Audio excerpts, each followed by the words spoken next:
Good afternoon class. Myself Mohit Yadav and I am your new math teacher. तो आज हम discuss करते हैं आपका चैप्टर नंबर 5 डाटा हैंडलिंग।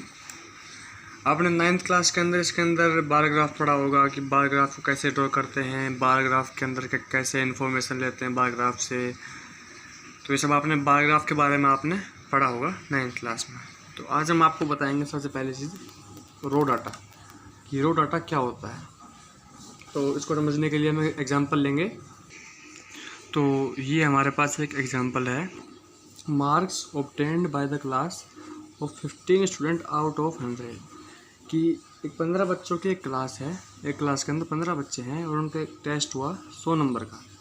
तो ये जो डाटा हमारे पास गिवन है, ये उन 15 बच्चों के नंबर्स हैं जो उन्होंने लिए हैं 100 में से। किसी का 100 में से 80 नंबर है, 70 नंबर है, 50 नंबर है, 99 भी हैं किसी के। तो ये जो डाटा है, इनिशियल डाटा, जो हमारे पास जो इन्फॉर्मेशन हमने ली है इस क्लास के बारे में, इस क्लास जो 15 बच्चे थे क्लास के अंदर, उनका जो क्लास टेस्ट हुआ, हमने जो इन्फॉर्मेशन ली है उस टेस्ट के बारे में, तो इसे बोलते हैं रो डाटा। इन्फॉर्मेशन जो हमारे पास सबसे स्टार्टिंग में जो इन्फॉर्मेशन आती है ना, उसे बोलते हैं रो डाटा। अब इसके बाद इस रो डाटा को हम लोग अरेंज करते हैं असेंडिंग ऑर्डर या डिसेंडिंग ऑर्डर, वो आपकी मर्जी है। तो हम लोग इसको अरेंज कर लेते हैं पहले। तो ये हमने इसे अरेंज कर लिया है, असेंडिंग ऑर्डर में अरेंज कर लिया है, लोवेस्ट टू हाईएस्ट। अब ये जो हमारे पास स्टार्टिंग में जो इन्फॉर्मेशन थी, ये हमारे पास ऐसे थी 80, 70, 50, इधर बड़ा इधर छोटा, इधर छोटा इधर बड़ा, मतलब कुछ अरेंज नहीं था। तो इसे हमने नाम दिया रो डाटा। अब हमने इसी डाटा को अरेंज कर लिया असेंडिंग ऑर्डर में। जैसे देखिए, सबसे लोवेस्ट 30, 38, फिर 40, ये सब नंबर्स हैं।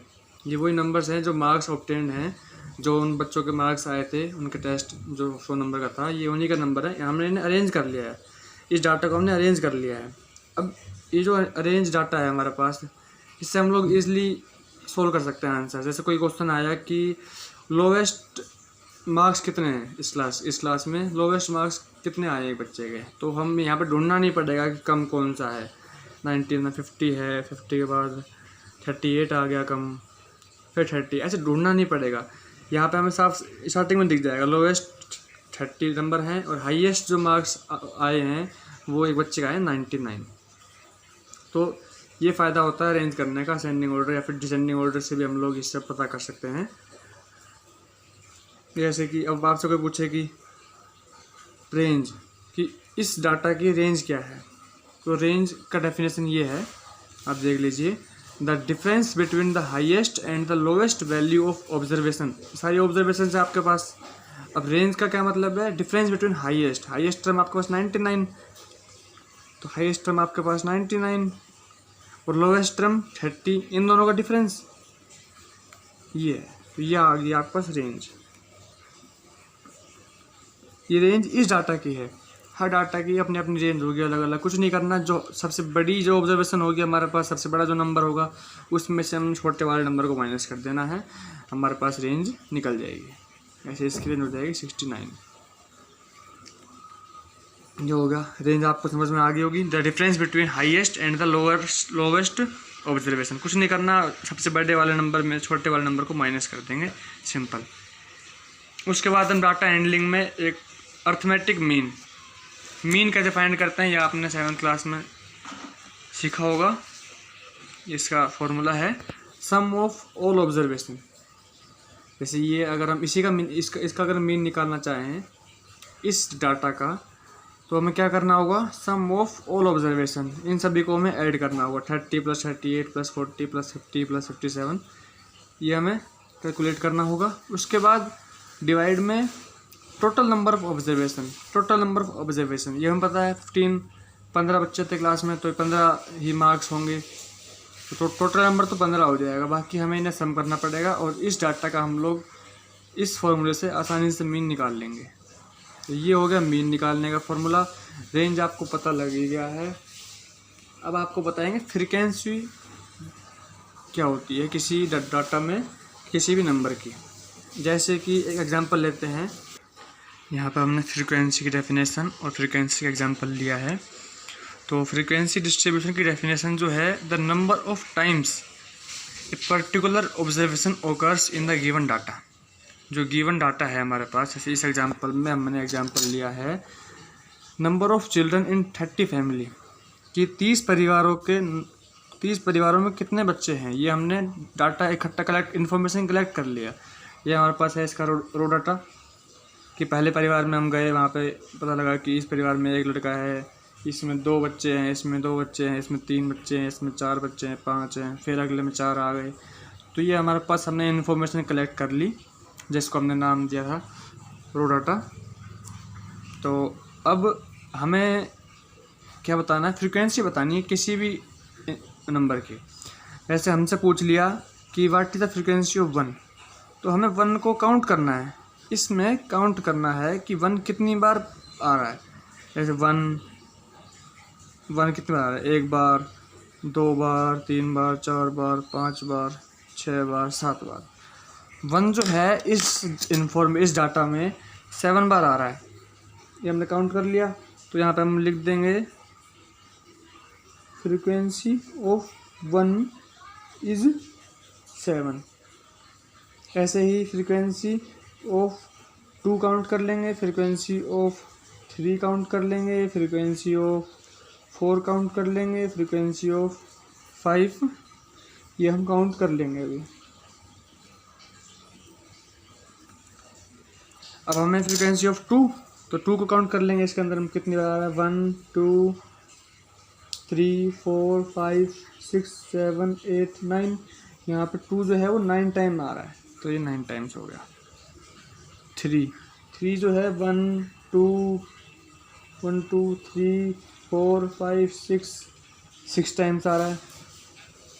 4 जो है वो 5 टाइम्स आ रहा है। 5 जो है वो 3 टाइम्स आ रहा है। तो ये हमें इसी डाटा से इन्फॉर्मेशन कलेक्ट करनी थी कि कोई भी एक नंबर कितनी बार रिपीट हो रहा है उसके अंदर। उस डाटा में एक नंबर कितनी बार रिपीट हो रहा है, उसको हम बोलेंगे उस नंबर की फ्रीक्वेंसी। 1 यहाँ पे 7 टाइम रिपीट हो रहा था, तो 1 की फ्रीक्वेंसी होगी 7, ये हमने लिख दिया। 2 यहाँ पे 9 टाइम रिपीट हो रहा था, 9 बार आ रहा है इस डाटा में। 1 2 3 हमने काउंट कर लिया, तो 9। इसी तरीके से यहाँ पे 5 नंबर थे, 5 की फ्रीक्वेंसी हमने लिख दी 7 8 9 6 5 3। अब एक और बात, खास बात, अगर हम इनको टोटल करें 7 + 9, इनका जो टोटल करेंगे हम, ये आएगा 30, क्योंकि 30 फैमिली थी और हमने यहाँ पे काउंट किया है। तो इनका जो सम होगा वो भी 30 ही होगा टोटल। जो फ्रीक्वेंसी का जो सम होता है वो नंबर ऑफ जो डाटा में जो होता है ना, नंबर ऑफ टर्म्स, उतना ही आता है हमेशा। तो अब हम इसी इंफॉर्मेशन को टेबल फॉर्म में लिखेंगे। अभी हम देखते हैं टेबल फॉर्म में कैसे लिखेंगे। जैसे देखिए, अब यहाँ पे हम डिस्कस करेंगे इसको टेबल फॉर्म में, फ्रीक्वेंसी डिस्ट्रीब्यूशन टेबल। ये हमने पिछली बार पढ़ा, ये अभी पिछले एग्जाम्पल देखा था कि फ्रीक्वेंसी ऑफ 1 is 7 9 6 5 3। हम इसी को यहाँ पर उतार लेते हैं। फ्रीक्वेंसी वही एग्जाम्पल है, सेम 7 1 की 7 थी ना, 9 थी, 6 थी, 4 की 5 3 और 5 की 3 थी। अब हमें जो इसके अंदर रिप्रेजेंट करना है, टैली फॉर्म में से कैसे लिखते हैं ये आपको बता देता हूँ एक बार। इसमें जो हम काउंटिंग करते हैं, ये तो चलो आपको बोल दिया कि 7 लिखो, तो आपने 7 पता है आपको काउंटिंग कैसे लिखते हैं, 7 लिख दिया, 9 लिख दिया आपने। लेकिन अगर इसको हम टैली फॉर्म में लिखें, अगर इसको हम टैली के अंदर लिखें, तो ये 7 जो है वो ऐसे लिखा जाएगा कि 1 ये हो गया एक नंबर, 2 3 4। अब जो 5th जो लाइन आएगी ना, 5th लाइन ऐसी नहीं आती, इसके अंदर 5th लाइन आएगी ऐसी, ये हो गया 5। इसे हम इसे काउंट करेंगे 5। आपने 5 नंबर में पढ़ा हो, 5 इसे बोलते हैं। लेकिन अगर हम इसी को टैली के अंदर पढ़ें, टैली फॉर्म में, तो इस टाइप से हम 5 लिखेंगे। तो हमें 7 चाहिए, 5 तक हमारा हो गया, तो ये 6 और ये 7 ऐसे हो गए हमारे टैली में। इसको कैसे रिप्रेजेंट करेंगे, जैसे अब 9 था, 9 को रिप्रेजेंट करेंगे तो वही 1 2 3 4 5, 4 लाइन सीधे, फिर 5वीं लाइन क्रॉस करते हुए, हर बार यही।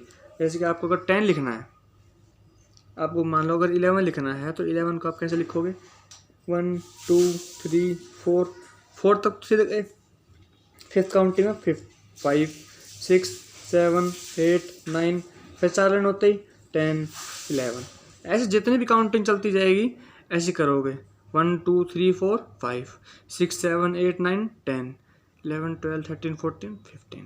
तो इस हिसाब से हम टैली के अंदर प्रेजेंट करते हैं। तो 9 हम लिखेंगे, 5 तक हो गया, 6 7 8 9, 6 हम लिखेंगे 1 2 3 4 5 6, 1 2 3 4 5, और 3 तो सिंपल 1 2 3, आगे हमारे पास नंबर नहीं है तो आगे हम इसको नहीं लेकर जाएंगे, आकर इसको यहीं छोड़ देंगे। तो ऐसे हम रिप्रेजेंट करते हैं टैली मार्क्स के अंदर इसको, नंबर को, इसे हम बोलते हैं फ्रीक्वेंसी डिस्ट्रीब्यूशन टेबल। अब अगर हमें क्या करना है, इसी टेबल से हमें कोई बोलते मीन निकालना है इस डाटा का, मीन निकालना है इस डाटा का।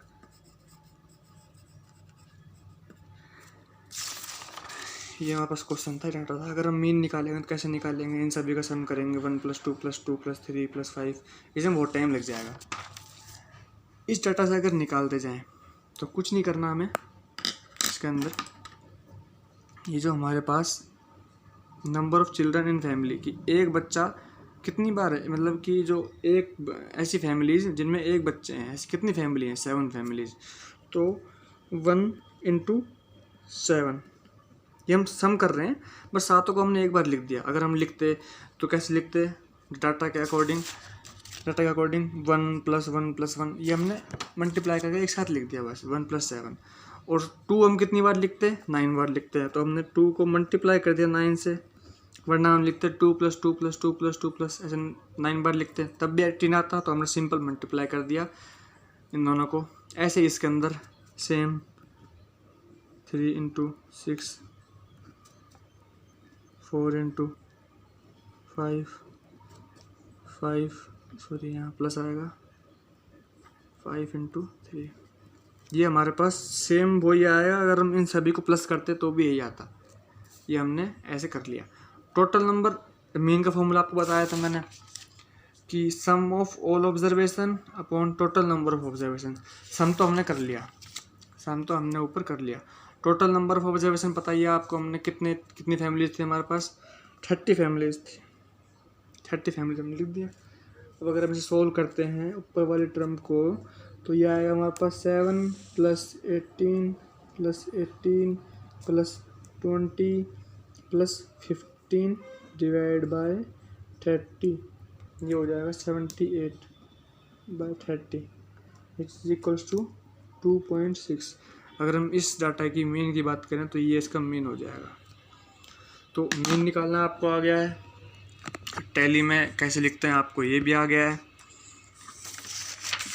रेंज क्या होती है ये पता लग गया आपको, रो डाटा किसे बोलते हैं वो पता लग गया, फ्रीक्वेंसी कैसे निकालते हैं किसी नंबर की आपको ये आ गया।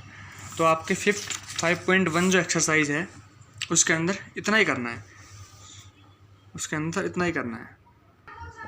तो हम लोग अब कंटिन्यू करते हैं अपनी एक्सरसाइज 5.1 के साथ। 5.1 का जो फर्स्ट क्वेश्चन है, what do you understand by the term arithmetic mean of given observation. मैंने आपको बताया था अर्थमेटिक मीन क्या होता है, sum of total observation upon number of observation, AM, इसे बोलते हैं शॉर्ट फॉर्म में AM, arithmetic mean. Define, second question है define the term range. Range का मैंने आपको डेफिनेशन लिख के बताया था,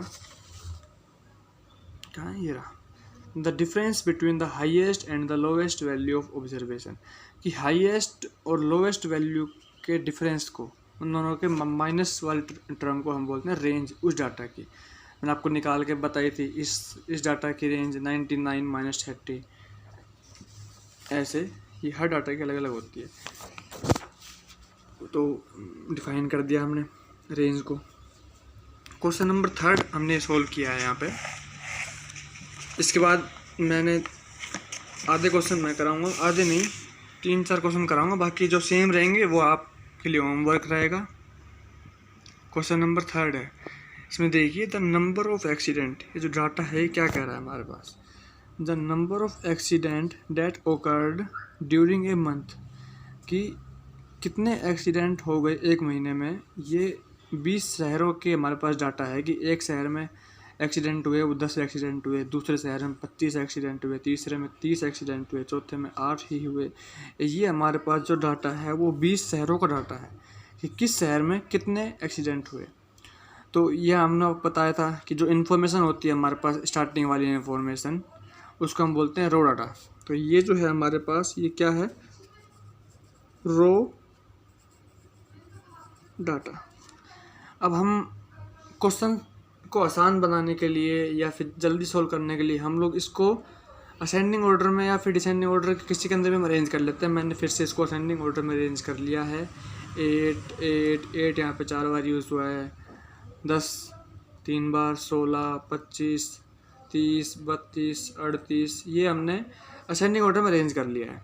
अब हमसे तो क्वेश्चन पूछा गया है, first question, the maximum number of accident, कि सबसे ज़्यादा एक्सीडेंट कौन से, मतलब कि कितने हुए हैं एक शहर में।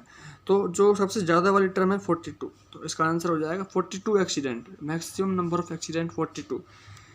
फिर जो सेकंड क्वेश्चन है, the minimum number of accident, minimum number मतलब कम से कम, कि सबसे कम एक्सीडेंट कितने हुए हैं एक शहर में, तो वो है हमारे पास 8, और जो कि 4 शहरों में हुए हैं, कि 4 शहर हमारे पास ऐसे हैं जिनमें केवल 8 ही एक्सीडेंट हुए हैं एक महीने में। तो सबसे कम हो जाएगा हमारे पास 8, मिनिमम हो जाएगा हमारे पास, इसका आंसर हो जाएगा हमारे पास 8, इसका आंसर हो जाएगा हमारे पास 42।